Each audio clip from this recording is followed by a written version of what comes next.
Good morning. Hi. How are you? I don't know how well it shows, but she's actually sitting up in her bed.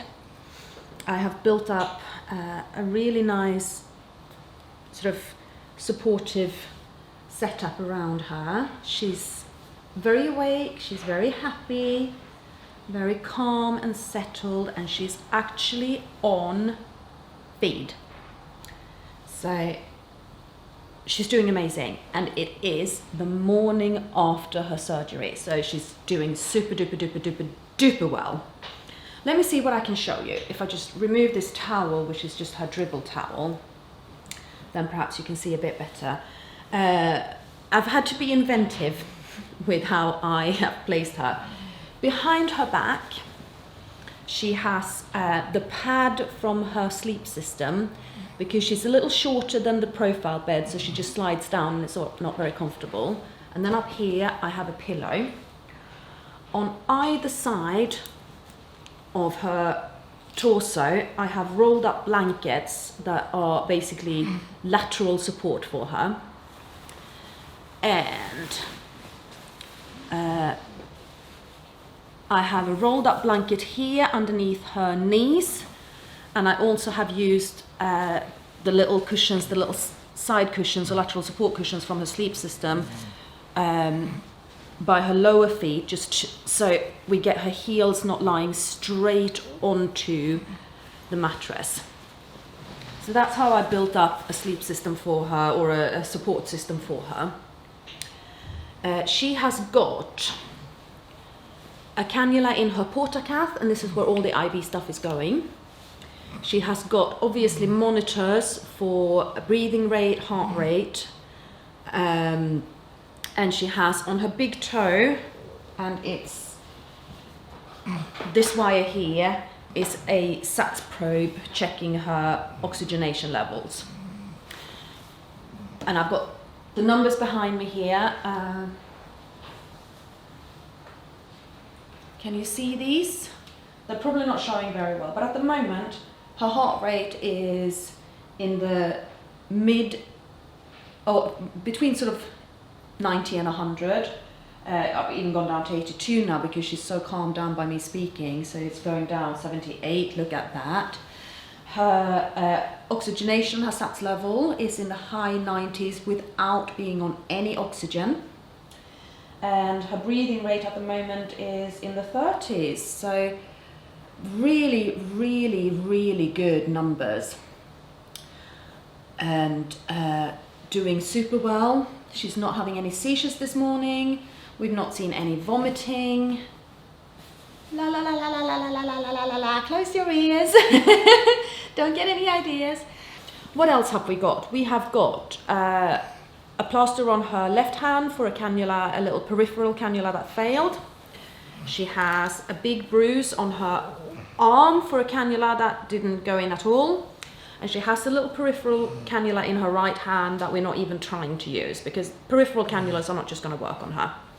I don't know where else they've tried to get cannulas in while she was asleep, but the portacath is the one we're using. It's the one that's working. She had the surgery yesterday to remove the metalwork from her hips, and we drove down to Stanmore in the morning, and it took quite some time, so we were a little bit late, but we were here before the surgeon and the anaesthesiologist, so that didn't matter.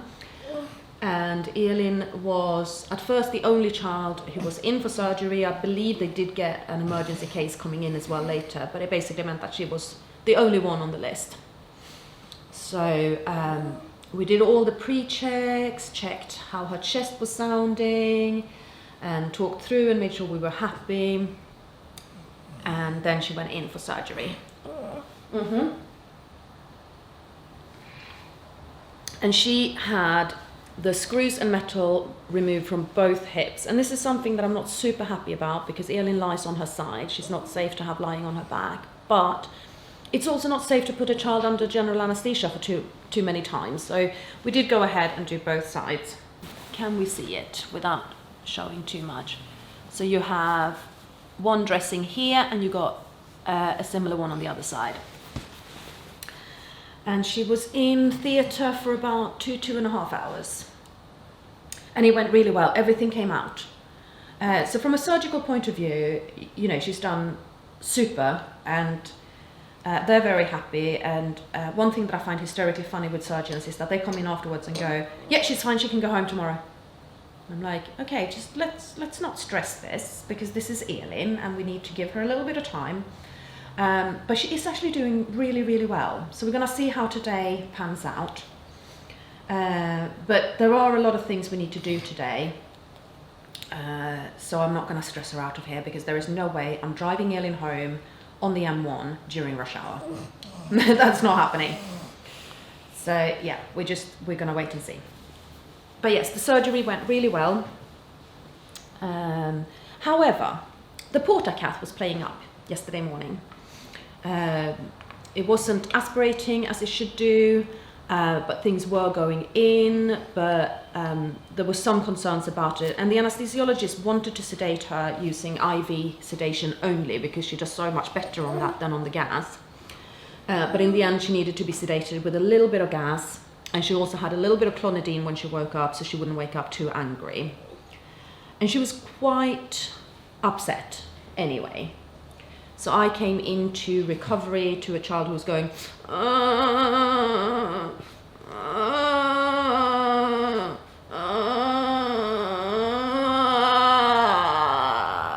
and we had bottom lip of doom, and we had tears, and we had an unhappy child, and we were there for quite some time, and I had to do my usual, this is Elin. This is how she responds. This is normal for her. We're just going to have to wait it out and let her know we're here, and play some music and sing and cuddle a little bit. And then we got moved down to HDU. On the way down to HDU, that stands for high dependency unit, by the way, in case there's somebody who doesn't know. On the way down, she had a seizure. Not a big one, but it was there. And she had a few more while she was in here. So I gave her clobazam. I've not given her any stronger seizure medicine than that, but I gave her clobazam. I said we're going to leave Elin alone for the rest of yesterday and overnight. She's going to have the IV drip. We're not going to force things into her stomach. We gave all the medicines through her Mickey button with flushes, and she tolerated that really well. And yeah, as I say, she had clobazam, which is her first step rescue medicine, and that actually knocked the seizures.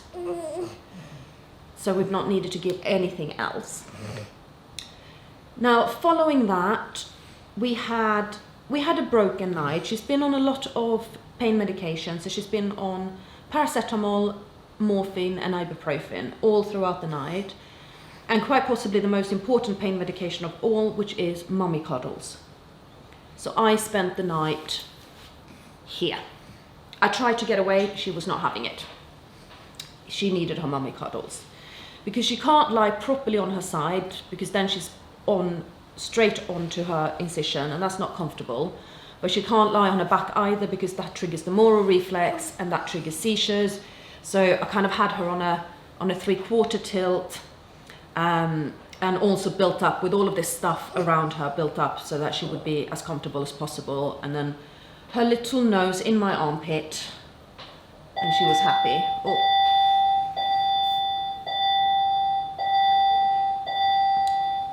That's quite a high heart rate she got there, because she had a bit of a muscle spasm, but that was not a seizure. There were no other seizure indicators on her. Her seizures are so hard to see, but if she starts grunting and if she has a tremor running through her body, then I know it will be a seizure. Yeah, and this morning she's had a wet pad, so we've changed her and given her a little bit of a clean up and clean sheets. And now she's on a feed called Pediasure Peptide, which is a semi-digested formula. We have a similar one at home, just a different brand, called Peptisorb, and she tolerates that really well when she's sort of coming out of a period of being unwell. And she's had 56 so far. Yeah, you're doing super well. Also, throughout the night, she has been on oxygen, and throughout yesterday. So she was on nasal oxygen in recovery, and then when she first came down to HDU, and then we moved that down. But overnight, she's had one of those little masks just lying and wafting, because it's been a lot of morphine, and she's been desaturating on the morphine, and so we just made sure to top that up and make sure she's all right. So I've probably had quite a lot of oxygen overnight as well.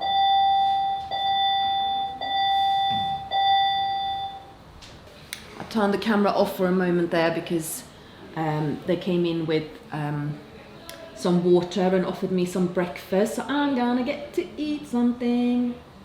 You've got bogus in your nose. Mummy, stop picking. She's had about 60 mils of her Pediasure now. She's doing really, really well. The thing with these, like the dietitian and the doctors, they want a plan. Come on in. She's complaining a little bit at me, so I'm stopping the feed. There's no point in overfilling that little belly either. Just flush it through. There we are. The anaesthesiologist just popped in to see her, and they are so impressed with how well she's doing.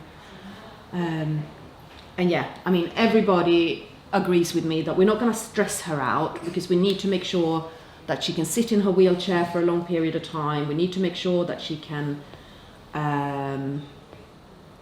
tolerate feeding.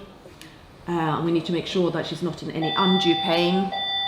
And you know, she is telling me that she's a bit fed up with life right now. Maybe we want to dim the lights and then chill out with music for a bit.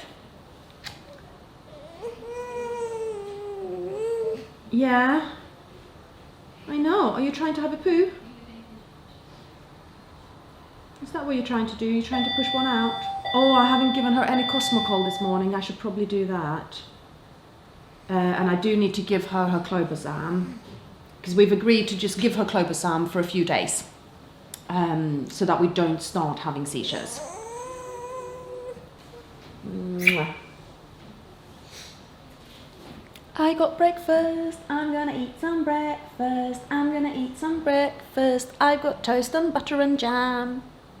And you are not impressed. Right, I'm gonna turn off the camera and dim the lights and turn the music back on, and then we'll come back with a further update in a little bit, when probably when we're back on the ward, because there's no reason to keep her in HDU today. That concludes part 1 of this vlog. I'm going to do part 2 when we're up on the ward. So here is what Elin looked like in recovery, while she was still very upset post anaesthesia. But once we were in HDU and I was able to climb up in the bed with her, she was much, much calmer. And here you can see the nasal oxygen that she's got going on. That oxygen stayed on for a few hours. And she got, as you can tell, really calm and really, really quite happy. And then she had a good night's sleep, and the next morning she was off oxygen and yeah, in a super good place. She was very happy to be sitting up. She was enjoying all the attention and definitely loving the music. This is her smile when she gets music on. She thought that was fantastic. A little bit later in the day, the occupational therapists came down and we got Elin into her chair. And she coped really well. I think she stayed in her wheelchair for about 90 minutes, so an hour and a half, on the first attempt. We really weren't expecting her to do that well. But we went for a walk around the nurses' station down in the HDU, and she was loving it. She was just getting attention from everybody. And then a few hours after that, we moved up to the normal pediatric ward, and she was zonked and needed a good nap. And join us for part 2 in the next vlog.